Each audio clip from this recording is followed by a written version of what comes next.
Welcome to the Daily Word, verse by verse. Grab your Bibles and follow along as we study the book of Colossians. Keep in mind, I am using the Holman Christian Standard Bible. So if you're using a different translation, the read is different, but the message is the same.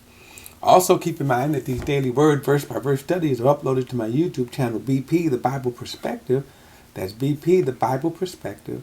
So like and share these videos and subscribe to BP, The Bible Perspective. Okay, we are in chapter 3 of Colossians.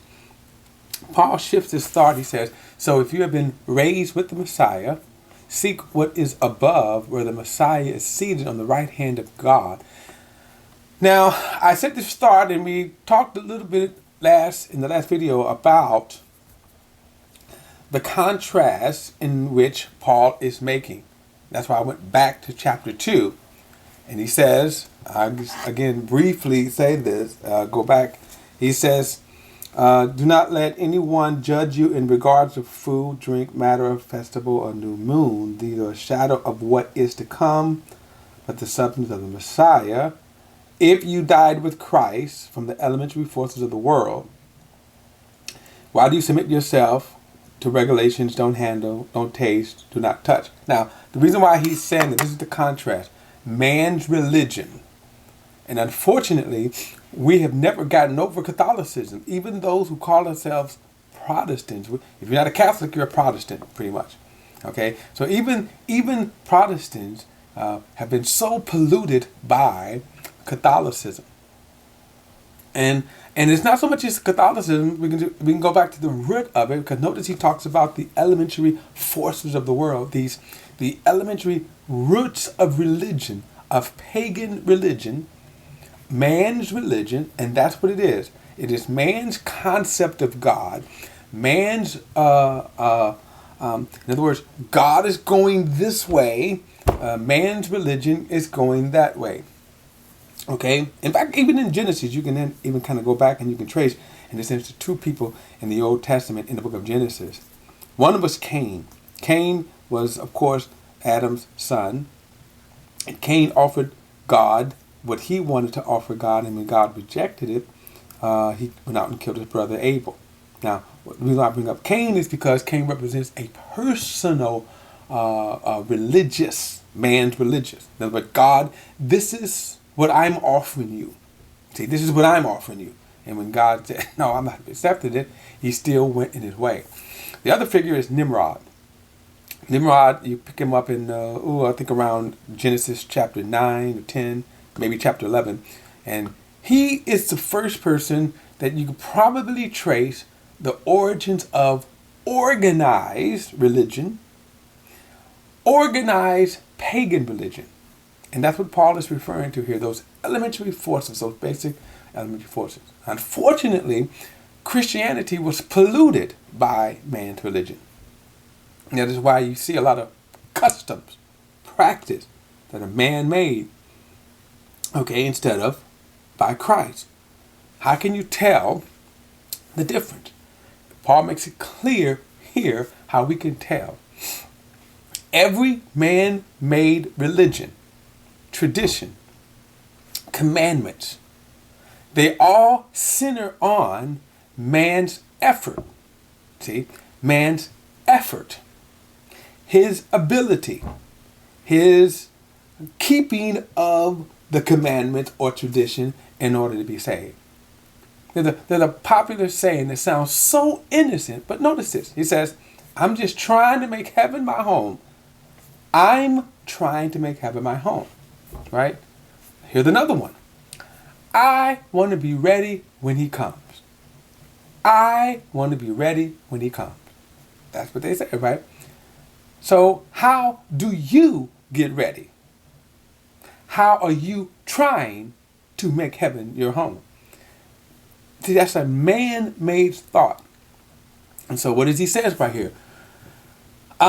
So if you have been raised with Christ, at the end of chapter 2, let me go back, he says right here, if you have died with Christ. Let me go back, verse 18. Let no one disqualify you, insisting on ascetic practices and the worship of angels, claiming access to a visionary realm, and inflated without cause by his fleshly mind. Now here's the key. He does not hold to the head, from whom the whole body is nourished and held together by its ligaments and tendons, developed with the growth from God. If you died with Christ from the elementary forces of the world. The point is, man's religion doesn't really behold Christ as the source of salvation, but man himself. So now if you get into chapter, 3, he says, so if you've been raised with Christ, in other words, you've died to Christ. What Christ says, Paul has been talking about here in Colossians is what? We are reconciled to God by the death of his son. Not by any works that you can do. Not any traditions you keep. Not any church affiliations, anything that you're affiliated with. But by the body of Jesus. And so he says, so if you have been raised with the Messiah, notice this, seek what is above, where the Messiah is, seated on the right hand of God. This is why, I want to say something too, because it is amazing. Let me throw this in, because one of the things we're dealing with in a cultural sense. There are Christians, so-called. We're dealing with a gay movement, which insists on being gay, right, and being Christian. Now, this is not a gay bashing, because the problem is there are certain sects of Christianity that have made the gay issue a political issue instead of a spiritual issue. And so thus you have gays now who want to be equal and want equal acceptance within the Church of Christ. I think I'm not going to get into a squabble over whether or not, if you say I'm gay and then I'm going to still be Christian, okay, that's between you and God. But are you doing this? See, here's my point. I want to point people to, are you believing Christ? See, a true Christian, if you're a true Christian, then you should believe what Jesus said. Which, by the way, when he talks about confession, the idea of confessing Christ is I'm confessing the same thing as Christ. So if you as a gay person, that you're seeking then your gayness. Now remember I mentioned Cain in the beginning, that Cain was a type of person. And by the way, remember Cain believed in God.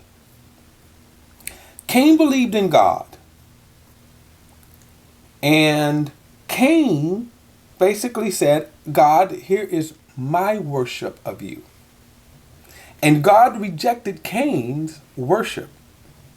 Now, Cain should have humbled himself and said, Lord, what would you have me present to you? What would you have me give? He didn't do that. His thing is, God, this is what I want you to accept of me. And so your lifestyle, the same thing with divorcees who get divorced in an unbiblical way. And then I'm going to get married again. Again, right? In other words, in our generation, in the me generation, we're saying to God, I want to, this is God, you have to conform to me. Instead of humbling yourself and saying, Lord, accept me as a sinner in Christ. So what I'm saying here is that, again, this is where we are. And then you have gay churches. You have all kinds of progressive churches that have these progressive agendas. So he says, if you've been raised with Christ, seek what is above, where the Messiah is seated on the right hand of God. Set your mind what is on above and not what is on the earth. So that's the key right there. Where is your mind? If it's on the earth, you're not of God anyway. It doesn't matter who you are. As I said before, there are a lot of people who are progressive who are then seeking the same thing. Okay, I'm going to pick it up at verse 3 in the next video. I'll see you then.